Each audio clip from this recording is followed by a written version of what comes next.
María Luisa Cedeño was a woman who radiated confidence and kindness. A brilliant doctor, she held a degree in cosmetic surgery and ran a successful clinic. In her early 40s, she was admired not just for her professional accomplishments, but for the warmth and optimism she brought to every room. But one weekend in June 2020, everything would change. A horrifying scene inside a hotel room would shatter the lives of her loved ones and spark a criminal investigation that would send shockwaves through Costa Rica. It was the middle of the COVID-19 pandemic when María Luisa, drained from long weeks of work, decided to take a well-earned break. She chose the Hotel La Mansion Inn in Manuel Antonio, a peaceful beach town popular with tourists. Nestled against the lush greenery of Costa Rica's Pacific coast, the hotel was luxurious, quiet, and seemingly safe. It was the perfect escape. María Luisa checked in on June 18, 2020, seeking rest and solitude. But by the afternoon of June 20, hotel staff noticed something strange. María Luisa had not left her room for hours. Her rental car was still parked outside, untouched. Housekeeping hadn't been able to get a response, even after several knocks. Concern turned into dread when a staff member used a spare key to open the door. What they found inside was nothing short of a nightmare. María Luisa's lifeless body was sprawled across the bed. The scene was gruesome, there were clear signs of a violent struggle. Blood covered the sheets and walls. It was obvious she had suffered a brutal attack. The authorities were called immediately. Investigators arrived at the scene and quickly sealed off the room. Forensic teams began their work, documenting every inch, taking samples, and photographing the evidence. From the beginning, it was clear this wasn't a simple case. This was rage, calculated, personal, and merciless. María Luisa's hands were tied with a green shoelace. A white towel was stuffed in her mouth as a gag. Her head bore deep lacerations, and her neck showed evidence of strangulation. Blood patterns on the wall suggested she had fought back, struggling with all her might. The autopsy would later reveal the extent of the trauma, multiple blows to the skull, broken bones, and evidence of asphyxiation. Yet disturbingly, there were no signs of sexual assault. Whoever did this wasn't after sex. This was something else, something much darker. As investigators combed through the scene, they found something that would become a crucial piece of evidence, a blue towel with bloodstains on it. Forensic testing would show the presence of not just María Luisa's DNA, but also a second profile. Someone else had bled during the struggle. It wasn't long before police began narrowing their list of suspects. 3 men were staying in the hotel at the same time as María Luisa: Alberto, a businessman, Alejandro, an engineer, and Mauricio, a lawyer. All 3 had rooms near hers. Hotel records showed that Alejandro, who was staying in the room directly below María Luisa's, had asked for a bottle of vodka late that night.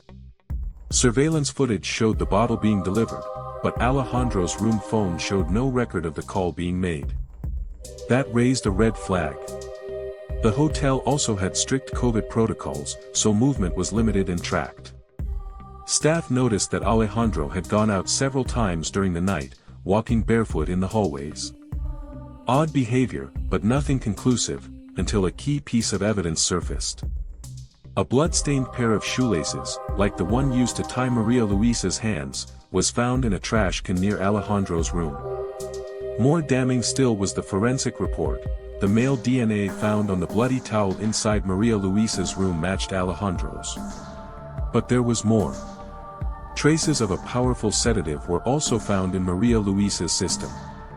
The drug could have rendered her semi-conscious, leaving her defenseless. Investigators began piecing together a timeline. Surveillance showed Alejandro wandering the halls around 2 a.m., then returning to his room. Around 3 a.m., a faint sound, possibly a struggle, was heard from María Luisa's floor, but no one investigated. When police interrogated Alejandro, his responses were evasive. He claimed he had been drinking and didn't remember much of the night. He said he had spoken with María Luisa briefly earlier that day, but insisted they didn't know each other. But text messages recovered from his phone revealed a disturbing fascination with María Luisa. He had taken photos of her at the hotel restaurant without her knowledge. Some messages to friends were lewd, objectifying her appearance.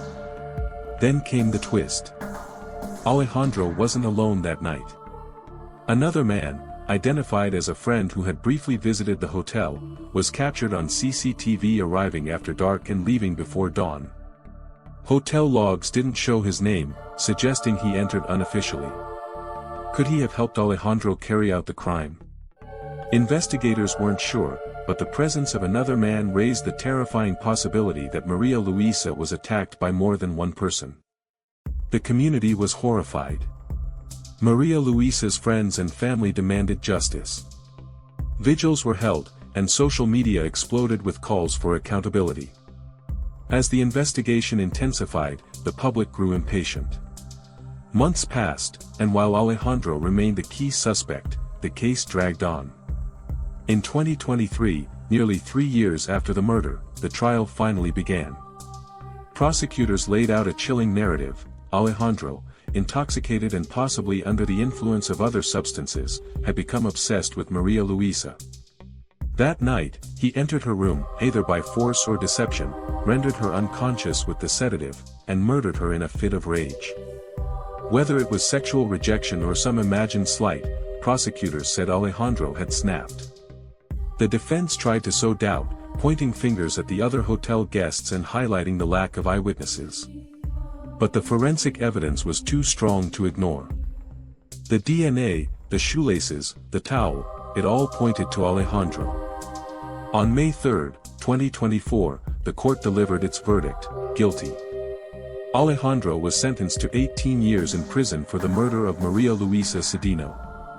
Her family, though heartbroken, finally felt a measure of closure. They had lost a daughter, a sister, a friend, but they had not lost their fight for justice. María Luisa's memory lives on, not just as a victim of a brutal crime, but as a woman who deserved to grow old, to keep healing others, and to live a full life free from violence. Like, subscribe and share for more crime stories.